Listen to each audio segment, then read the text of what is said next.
nous avons de plus en plus de personnes qui s'intéressent effectivement à ce que l'Afrique soit véritablement autosuffisante. Et là, ce que nous voyons, ce n'est plus des personnes lambda qui en parlent, ce n'est plus des personnes lambda qui en parlent, mais plutôt les ressommités de l'État. Si vous êtes nouveau sur ma chaîne que vous ne me connaissez pas, je suis Ricardo Dossou, je suis un entrepreneur. Et sur ma chaîne YouTube, je partage les opportunités de business avec vos chers amis. Donc, ce que vous allez faire simplement, c'est de vous abonner à la chaîne et de cliquer sur la cloche de notification pour ne rien rater. Vous verrez en bas de la description de la vidéo le lien de nos différents forums, notamment sur le négoce international, les crypto-monnaies, l'immobilier et j'en passe. Vous verrez tous ces forums-là, cliquez dessus et rejoignez-nous sur nos différents forums.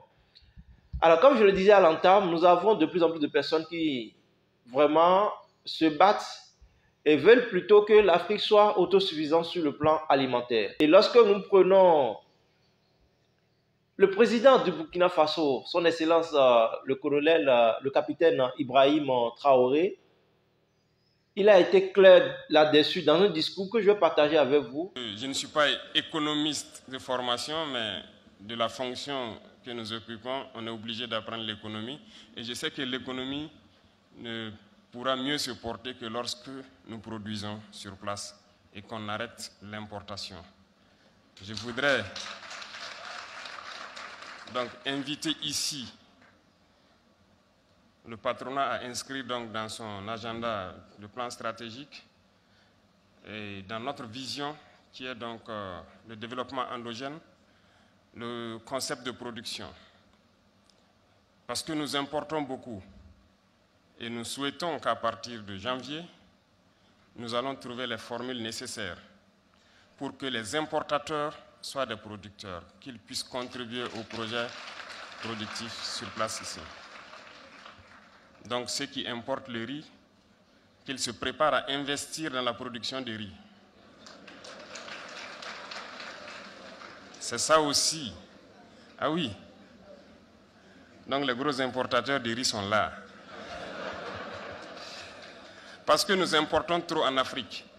Nous importons trop, ce qui fait que nos richesses se retrouvent chaque fois dehors. Pendant que nous avons des terres, nous pouvons produire. Et je disais la dernière fois de passage au sud-ouest, j'ai pris le soin de passer par la route pour contempler beaucoup de bas-fonds non exploités. Et donc, je pense que selon les statistiques, en 2025, nous serons à 100 milliards d'importations de riz au Burkina. C'est inadmissible. Et je pense qu'en bon économiste, vous me direz que c'est improductif. Pendant que nous avons des milliers d'hectares de bas-fonds qu'on peut aménager. Donc, pour quelqu'un qui voudra désormais importer 10 milliards de riz, nous allons l'obliger à mettre 2 milliards dans un projet structurant où il va employer les jeunes. Et il en sera de même pour la plupart des produits de grande consommation, que sont l'huile, le lait et beaucoup d'autres choses, j'en passe. Et je souhaite que cela, nous puissions discuter donc urgemment pour trouver les voies et moyens qui nous permettront d'employer les jeunes et de les mettre dans cette voie pour que vous puissiez les accompagner. Et qui dit production, dit développement de l'industrie agroalimentaire. Il y en a déjà, je vois que dans votre conseil, il y a quelqu'un qui s'en occupe spécialement. Et je souhaite que nous puissions développer ce secteur. Il faut que nous produisions sur place, mais que nous transformons aussi. Tout ça dans le sens d'arrêter au maximum, en tout cas réduire autant que possible nos importations. Et c'est en ce sens qu'on pourra créer beaucoup d'emplois et que notre économie pourrait mieux... Lorsque cette idée sera vraiment mise en place, mise en application, nous aurons un changement significatif au Burkina Faso.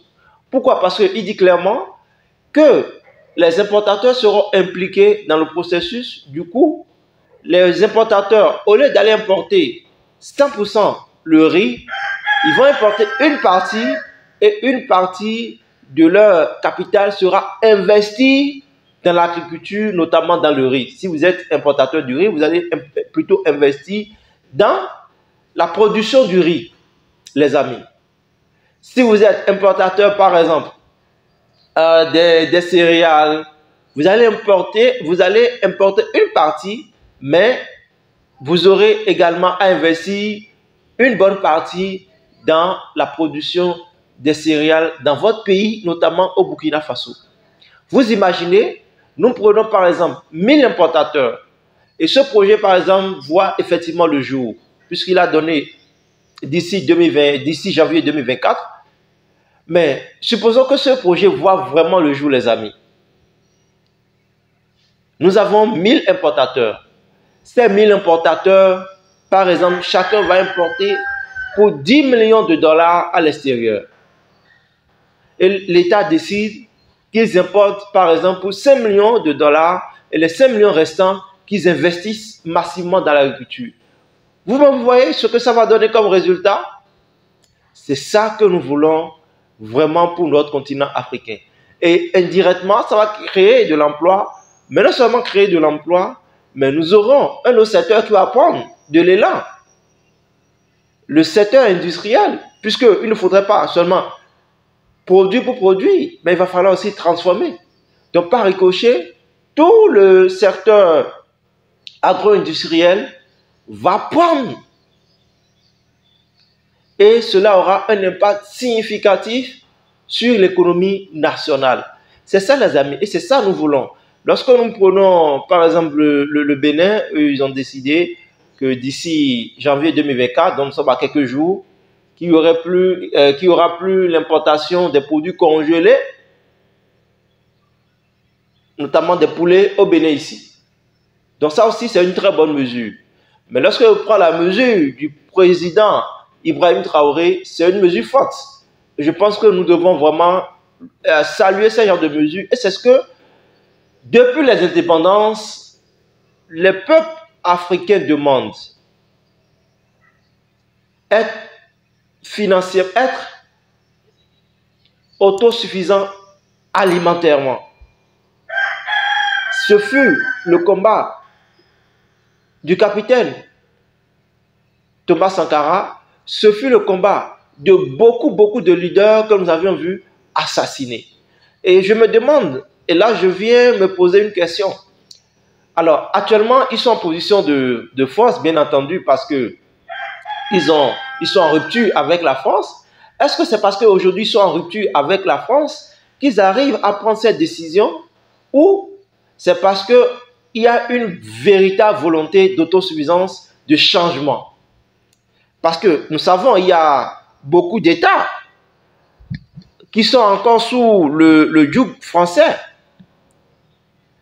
Mais lorsque nous prenons ces États, nous n'avons pas encore vu, en tout cas à mon avis, je ne l'ai pas encore entendu nulle part ailleurs, que ces États ont pris des décisions pareilles.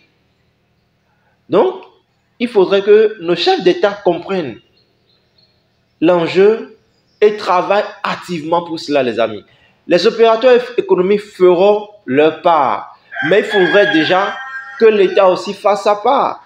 Et la part de l'État est tellement importante parce que c'est l'État qui va organiser les opérateurs économiques, c'est l'État qui doit mettre en place les cadres nécessaires qu'il faut afin que les opérateurs économiques aient vraiment confiance pour pouvoir investir dans ce secteur-là. C'est comme ça, les amis.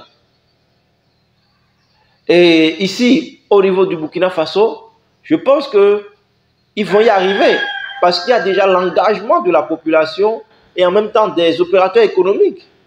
Donc, ce n'est plus quelque chose qui va se faire dans le futur, mais déjà au présent, au fait. C'est ça.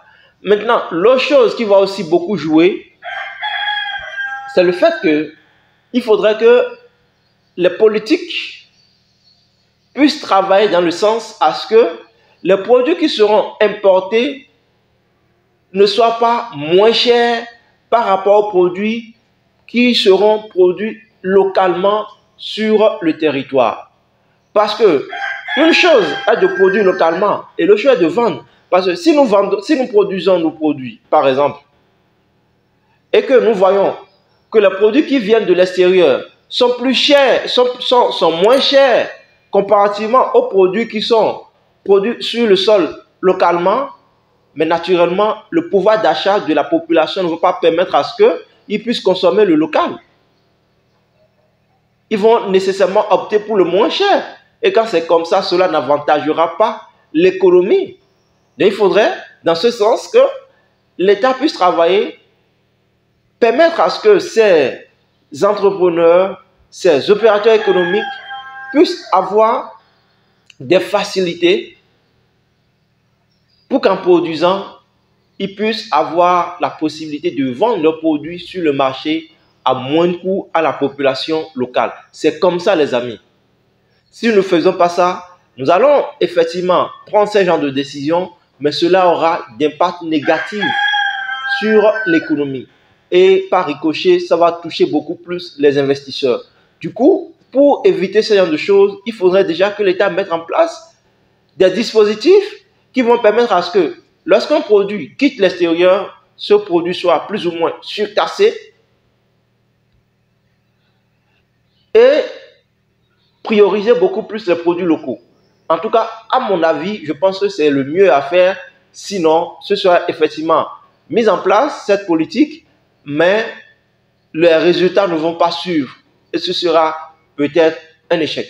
Et je ne voudrais pas que nous puissions lancer des projets du genre, des projets rêvés du genre, et qu'au lendemain, ce soit des échecs. Non, absolument pas. Donc, il faudrait que vraiment les politiques puissent s'investir, travailler et mettre de côté vraiment, je peux dire, la politique politicienne et aussi les intérêts personnels pour beaucoup plus penser aux intérêts nationaux. Là, ça va permettre à ce que le pays puisse décoller. Et c'est comme ça que nous allons faire au fur et à mesure, et ceci dans chaque domaine.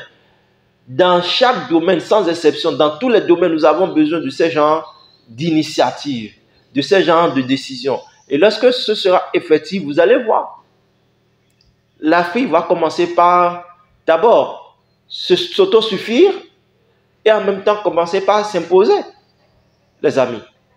Parce que bien vrai, nous parlons beaucoup plus des matières premières sur la chaîne-ci, mais